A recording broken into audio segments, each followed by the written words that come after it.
This video is for students who are participating in a silent graffiti activity and are looking for some clarification on the process, the purpose, or what a model looks like. And when doing the model in this video, the resource that will be taken is from day 18 of Unit 3, which is about how progressives tackled some of the negative effects of industrialization. However, this activity can be applied really to any content, so just keep that in mind as we go through. Also, for simplicity, the model we're going to do only contains one image. And if you were doing this activity as part of a lesson, you're likely going to be doing this with numerous objects in order to get a well-balanced account of whatever you're studying. This adapted silent graffiti activity is a great way for you to consider and respond to the thoughts of your classmates on a specific topic, even during this time of blended and remote learning, when we might not only be working on this at the same time, which is referred to as asynchronous work, but we also might be miles apart. Basically, students will tag an image or some other stimulus like a chart or a graph or a short excerpt from a text with your reactions to a prompt, which your peers can then think about and respond to. That is the graffiti part. It is called silent because we have to do it by typing into the Google document instead of collaborating verbally like you might do in an actual physical classroom. The purpose of this protocol is to expose you to the ideas and perceptions of your classmates that will help you better understand an object, the context during which it was created, and also the perspective and purpose of the individual who created it. To help you through this, we divided it into 5 steps, which you can see right up here. As you do this activity for the first few times, you may find it useful to view them in these color-coded groupings. You have steps 1 and 2, steps 3 and 4, and then lastly, step 5. As I go through the model with you, you'll probably see the reason why these groupings do actually kind of make sense. Okay, so this first group of steps 1 and 2.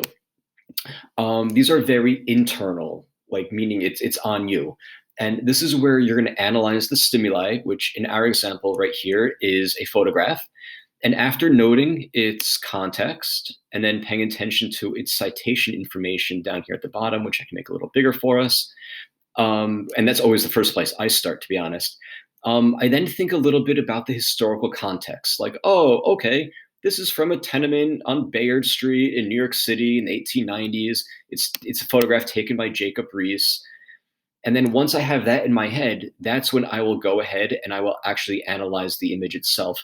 And usually I will mentally try to divide it into four quadrants, and I will focus on each quadrant independently.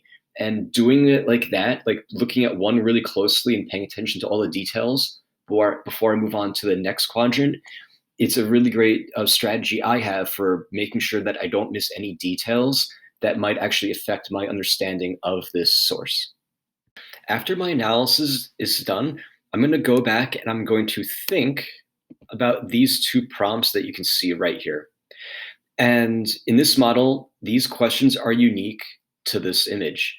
If you were doing this activity for another lesson, your teacher would have provided prompts that were about those resources. And after thinking about both of these, select one that you want your thoughts to be made visible to your classmates.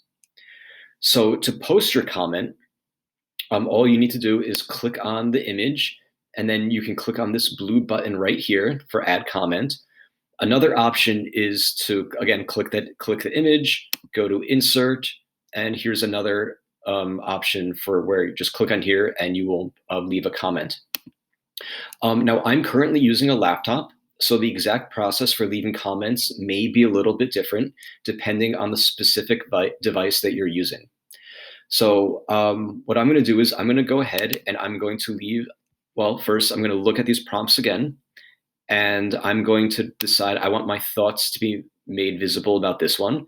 And I'm going to go right here, and I'm going to leave a comment for my classmates to see. I typed it in, and I hit the blue button to make my comment public. As you are doing this, your classmates may be doing the same thing at the same time, and eventually you'll see lots of comments tagged on this image, responding to both of the prompts that are available. Let me move this up here. And just like we see here. Now again, this is just a model. So in real life, you'd see a lot more than just the one I put up and one that my classmate did.